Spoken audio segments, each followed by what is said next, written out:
It's All Things MMA on KCLR. My name is Ken McGuire, joined as always, as we do every week, by Miles Price of Team Rhino Kilkenny. Miles, how are you? How are things? Hey, week's going well, Ken. Apart from the miserable weather there outside, but sure, look, we'll survive. We're all stuck indoors, most of us anyway. I So, think so. Yeah, I think we're going to be stuck indoors for another few weeks yet, if any, or if last night's announcements are anything to go by. Miles, last week we had a cracking chat with Pat Dively, and we'll be circling back around to those topics of wellness over the next couple of weeks.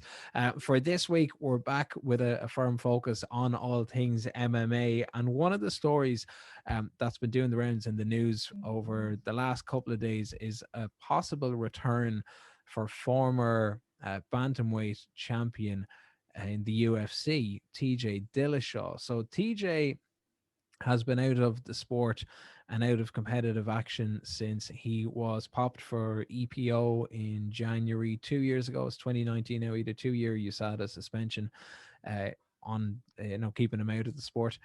That's what happens for people who are of the uninitiated side of things. So he failed the drug test. He's banned for 2 years. He vacates the title.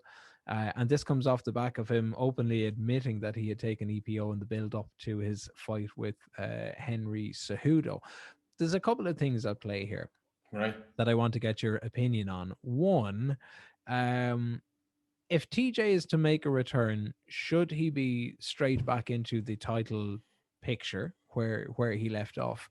And two, and it's probably more of a broader discussion. If somebody as an athlete knowingly takes performance enhancers, they they they get caught out. Should the UFC bring him back? I mean, I'm guessing they'll have a look at it and go, it would be good business because he's a good fighter. He's had some pretty sterling fights over the years. Does the business tend to cloud the ethics side of things, or mask the cheating side of things, or is it a case of he was done, he cheated, he served his time, let him back in the sport, and let's keep going where we were going? Have you any thoughts first off on his possible return?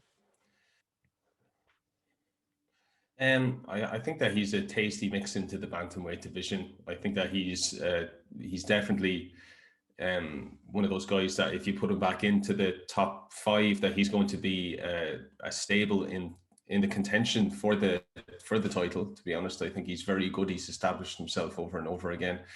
And in regards to taking performance enhancing drugs, personally, I think on a personal level, that it shows a lot of mental weakness, to be honest with you, and I think it shows insecurities. And I think that can be brought into the cage as well. And that's could be the reason why he lost some of the fights, you know what I mean, like the Henry Cejudo fight, etc. You know what I mean? He could have been taken that for that fight. Doesn't necessarily mean that he's been taking it for every single fight, True. He could have just taken it for that fight, Yeah. And I feel like that it in regards to, yeah, he served. I think he deserves a second shot. I mean, like I don't think there's good or bad here. We all make mistakes. I feel like that if he served his time and he's tested regularly, then why not let him back in? As long as he's not taking that stuff while he's on the lead up for a 10-12 week camp, then it's not going to have an effect on the fight. Like obviously over a longer duration, it would have had an effect on his performance. But I mean, let's be honest. I mean, yeah, like it's the amount of drugs that are in sports as a whole. Anybody that watched that Yeah. documentary Icarus on Netflix, like, I mean, that's just a taster of what's out there. Really, it's part of sports, whether you like it or not. It's part of sports. There's a lot of gray areas there, and TJ is just the one that got caught. There's lots of guys in the UFC and American football, in soccer. I'm sure in GAA you get caught with a couple of lads there if you actually did the regular testing. Like, and Yeah. it's just part of sports, like, So I So feel like that the UFC as well, from a business standpoint, is a business. So they're not going to go like, they're not going to have a moral high ground on this. Like, they're going to go like, he's a tasty, he'll make a bit of money, get him in there. That's yeah, what they're going to do. and we have seen that done before, where fighters have served suspensions, they've come back, and we know that they're going to be in the mix for Jon Jones, prime example. It comes back and you're still headlining your pay-per-views and you're headlining your main events and you're fighting for the titles or trying to reclaim what was lost. He's got 2 years out of competitive action. It absolutely does not mean that he has had 2 years away from training or 2 years away from the sport in any regard. He could have been training every day for the last 2 years and getting ready for what may be a potential title fight, what may be his UFC comeback.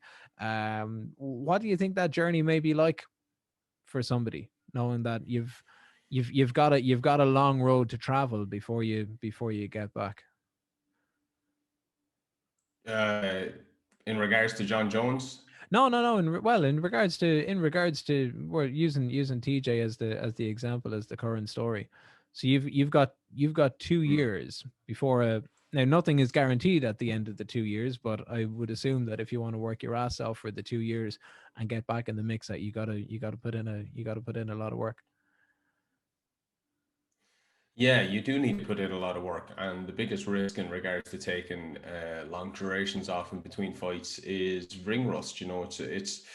It's not rusty in regards to the body. I don't feel. You know what I mean? I think it's more so rusty in regards to mental. I preach about this a lot because I feel like it's so important. Is the mental preparation and the emotional preparation. If you haven't got that on point, and then you're not going to feel comfortable in there. Like, you know what I mean? You could be as sharp as you could.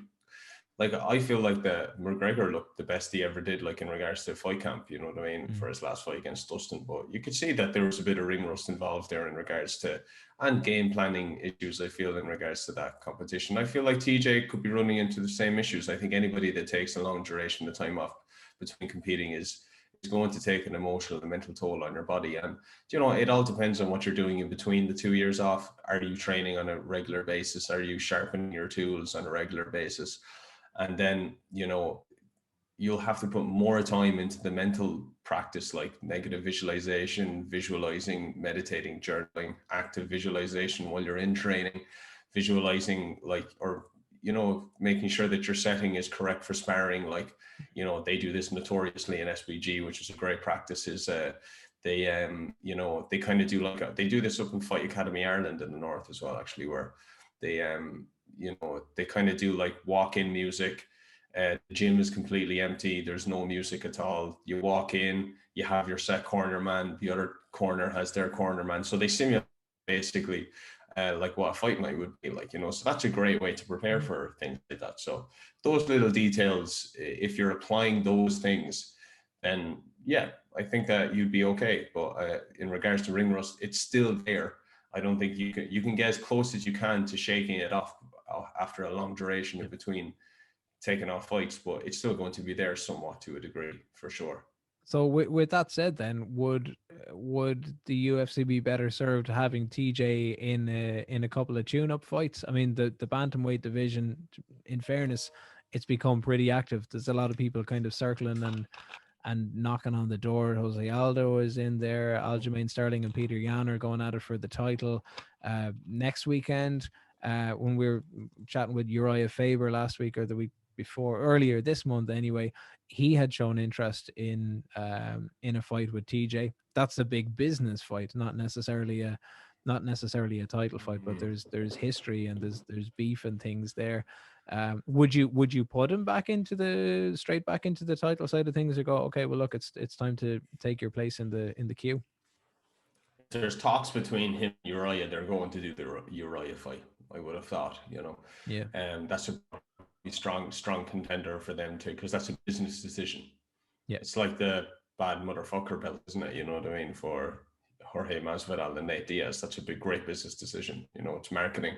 It's like McGregor and the Mayweather fight. They had like a money belt. Like, does it mean anything? It means absolutely nothing. But it's great marketing. It's great business. So I think they probably will go for that, to be honest. Yeah. Okay. Well, also in the news this week, and we'll bring it back to last weekend. So the fights are continuing in Vegas at the Apex. We had UFC Vegas 19. Main event was a turn of heavyweights. I'm a real fan of Derrick Lewis as just being an open, honest slugger of a man. He's had some big losses, he's had some big wins, but he's always picked himself up with so much heart and continues to fight his fight. He's going up against number 2 ranked heavyweight Curtis Blaydes, who showed so much promise, but in looking at a couple of articles across the week, the gloss and the shine doesn't seem to be there anymore. I don't know whether it's the UFC don't know how to push him or how to promote him, but I would have imagined that if they saw Blaydes up against Derrick Lewis, that they'll think Derrick Lewis will just do what Derrick Lewis does. He might get himself a little bit tired. Blaydes will use the grappling where he's that bit stronger, and he should pick up an easy win over Derrick Lewis. He was going in as the heavy favorite. The result, as we all know it at this stage, is that Derrick Lewis knocked out Curtis Blaydes in the second round, which from a betting point of view may be the biggest betting upset in the UFC for a main event in quite some time.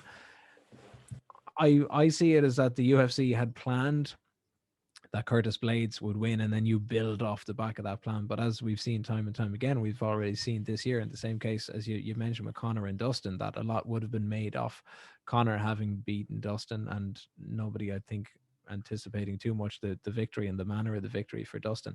Similarly, the victory and the manner of the victory for Derrick Lewis. Where do you think this may leave Derrick Lewis, and where do you think this may leave Curtis Blaydes? Because much like we've just said with the bantamweight side of things, the heavyweight division in the UFC also very busy. I feel like Derrick Lewis, I can see why you'd be a big fan of his. He's a very entertaining character. His Instagram is very entertaining as well. Sometimes a bit gruesome, but it is. He just has that shock factor about him, doesn't he? You know, he's that type of guy, and I feel like that. You know, he has anybody that's like a knockout artist with a personality is going to do very well in the fight business, you know, and he's a knockout artist with a personality. So, you know, it's not about what makes sense in the rankings like the old days in the UFC. It's going to be who makes the biggest noise, who knocks people out in amazing fashion, and who gives the best entertainment to the fans. And I feel like that Derrick, you could quite easily see him in a title fight again, to be honest, you know. Yeah. I could see that happening, like, you know, and I feel like that Curtis Blaydes, you know, he's not really as a standard character, is he? You know, he's not very, entertaining in the sense of, you know, like compared to Derrick Lewis. Yeah, I feel he's like a bit of a he's probably Tyron going to Woodley have a type couple of a character. More. He is, isn't he? Yeah, and it's not quite as entertaining for the fans. You know, that doesn't take anything from his skill set. From a competitor standpoint, like myself, I feel like that he's a great athlete. But you know, facts are facts. You know, he's a fan favorite, Derrick Lewis. We're probably going to see him win one more, or I wouldn't be surprised if you saw him in a title fight next. So, the likes of Curtis Blaydes is always going to take the longer road, so he's probably going to have a couple more fights before he gets up there again now. Yeah, well, it's starting to look that way, all right. I know Volkov picked up the win over Alistair Overeem. Stipe and Francis Ngannou are going to go at it later in March. Jon Jones yet to make his heavyweight debut, and it could be an interesting matchup. The likes of Jon Jones and Curtis Blaydes, different styles.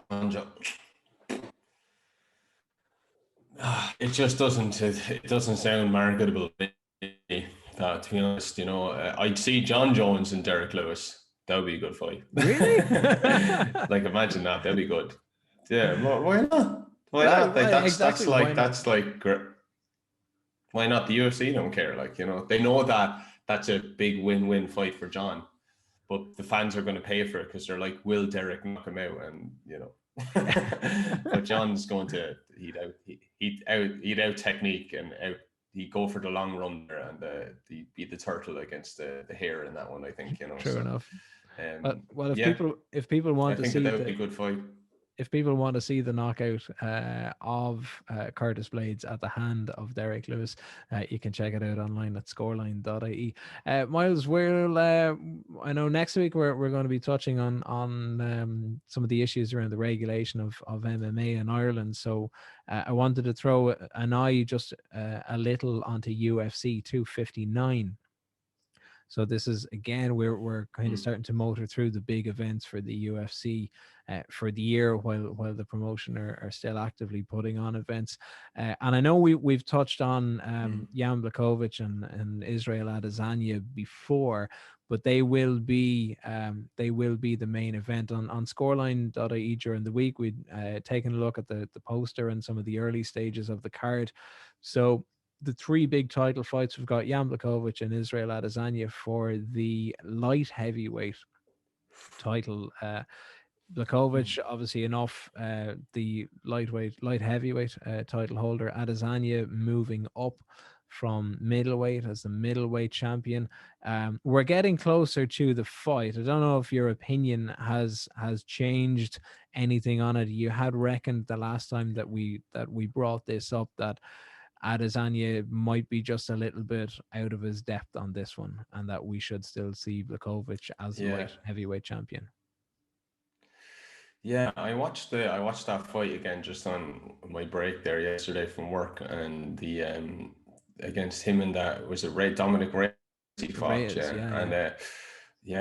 oh man, just he seems to throw some hefty damage with his shots as well, though, doesn't he? You know, I mean, his shots look a bit robotic, and he looks a bit kind of like, you know, just rigid, but Jesus, when he hits, he just hits so hard, like, you know. And I think that Adesanya, yes, most definitely has a shot in winning. You know, I think it's a close call, this fight, but I just feel like Jan is big. He's going to be able to take the shots. He's going to be prepared for, you know, I just keep on going back to the likes of the Kevin Gastelum fight where, you know, Kevin's so small for a middleweight, like, you know, and he still took him down, like, you know, and I feel like that, I think it was once he took him down, yeah. And I just feel like if Jan was on top of him, I just don't feel like he's going to be able to get up from that, you know. Yeah. Now, I could be completely wrong. Like, Adesanya is the type of guy that he could go and prove everybody wrong. But it's just my instincts are telling me that Jan is going to play the safe game, grind it out. If he gets taken down, he's a heavier specimen on top, and he could be throwing a bit of damage with the strikes as well, to be honest. So, yeah. Okay, well, interested to see where it goes. He has, like you're saying, the win over Reyes was fairly emphatic. Corey Anderson before that. Says a win over Luke Rockhold. I think he's only dropped one fight in his last 9 or 10.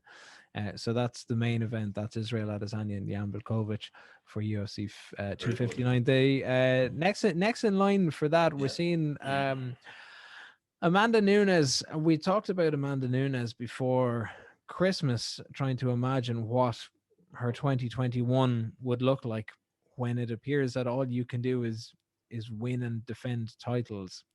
And she's won and defended and won and defended. And even when she goes the 5 rounds, and she's gone 5 rounds in her last 2. She went 5 rounds against Felicia Spencer. She went 5 rounds against Jermaine Durandamy at the tail end of 2019, and then Felicia Spencer was last summer. Even though she's going 5 rounds, she kind of looks like she's still toying with her opposition a little bit. It's like she'll let them into the game. She'll start quite strong. She'll get to that moment where she realizes that she's in no trouble here. She still manages to control the fight over the next 2. Which competitor? Amanda Nunes. What competitor are you talking about? Amanda Nunes. Yeah. I think that we could be at that stage. Sorry, Ken. I was going to say that I feel like I was cutting across there. I was going to say that I feel like Amanda Nunes is almost at that stage where Jon Jones was before, where she's wiped out so much of the division that it's become stagnant now to a degree. Nobody seems to be close, do they? You know, she hasn't lost since 2015. Wow. This is Yeah. five or That's very 6 years. impressive. In the time, Valentina Shevchenko, Misha Tate, Ronda Rousey, Valentina again, Raquel Pennington, defeating Cyborg, Chris Cyborg, Holly Holm, Jermaine Durandamy last 2019, Felicia Spencer last year. Megan Anderson is up against her. Megan is coming into this with a 10-4 record. She's won her last 2 fights, both inside the last kind of 12, 14 months. But I don't know what you do. She's, as far as I know, she's the number 5 ranked featherweight. But it's like you said, that she's cleaned out so much. There doesn't seem to be that many options. I'm wondering even at the featherweight side of things, would the UFC draw a line under the women's featherweight division? Oh God, that's an interesting concept idea there. The way we would have seen it with the men's flyweight side of things, you've got Demetrius Johnson at the time that was hoovering up, win after win after win after win after win, and it was just becoming a little bit uneventful. Now, unless it was a case of Nunes going, okay, well, look, I've got this win. It's not like she can move up again. That doesn't exist. So I don't know where she goes from here. I can't see it. I can't see the fight going any other way than a win for Amanda Nunes. She should probably go into the male featherweight division. I think is the only option for her at this stage. and clean up there. Why not? I think so. Yeah, she has the potential to and the skills. Anyway, I say she gives a lot of guys a hard time up in the American top team. I would have thought, so. Inside of things. Yeah. Well, let's say that she takes a title, and it's kind of an expectation that's going to happen. The other title fight that's on the card is Petr Yan and Aljamain Sterling for the bantamweight title. So we've already had kind of reference to TJ Dillashaw and him. He's obviously going to have a keen eye on this fight to see what happens. Both of them coming in to this on the back of 5 or 6 fight streaks. Even Yan, I think Yan hasn't tasted defeat since he signed into the UFC, and he's not going to in the UFC now 2 or 3 years. In that time, he had the win over Jose Aldo late in the 5th round when they fought last summer. He had the win over Uriah Faber the year previous, Jimmy Rivera, John Dodson, and he's really kind of worked his way up to where he is now. Corey Sandhagen is probably closest, or probably next in line, I would imagine, for a crack at the title. But for Aljamain Sterling, for Petr Yan, have you thoughts on how this one plays out? I'm kind of pushing towards Petr Yan. I feel like that he's kind of I think he's underrated sometimes. I feel like that he's very, very good. And he's very durable as well. Like, he kind of took all the shots that Jose Aldo threw at him, and he kept moving forward, and he ended up kind of winning in a pretty dominant fashion, I feel, in the end. So I feel like Sterling does have a chance to win because of his style. He's a very unorthodox style. He's a lot of great credentials behind him as well, and he's been in the UFC for a long time. But I just feel like Yan is probably, I think that he has a good, solid foundation of martial arts skills, and he could end up just winning out I'd say he could TKO him in round 4 or 5, but I wouldn't be surprised if it just went all the way to a decision. And the likes of Corey Sandhagen, I think he could actually take the title, to be honest. I think he's been super impressive, and he's super big and long for the division as well. The knockout against Frankie just broke my heart, but I mean, very impressive. Yeah. He did look fairly fresh against Frankie, and his only defeat in the last 9 or 10 has been against Aljo Sterling. So it'll be an interesting one to keep an eye on. Miles, how's everything else in the world before we wrap up? All going well on the training side and the coaching side of things? All going well on the online coaching side of things. Yeah, busy bee in that department, and I'm just trying to get my 10,000 steps in a day and get a bit of training myself when I can. So that's pretty much it on the coaching and lifestyle side at the moment. Excellent. Well, we're going to be touching on those topics, as we said, over the next couple of weeks as well. This has been All Things MMA. He's been Miles Price. I've been Ken McGuire. You can catch up online and read the articles across the week at scoreline.ie. Catch the live show weekends on KCLR from 2, or subscribe to the podcast on Apple Podcasts, Google Podcasts, Spotify, or wherever you do your podcast listening. Until next week, good luck. Good luck.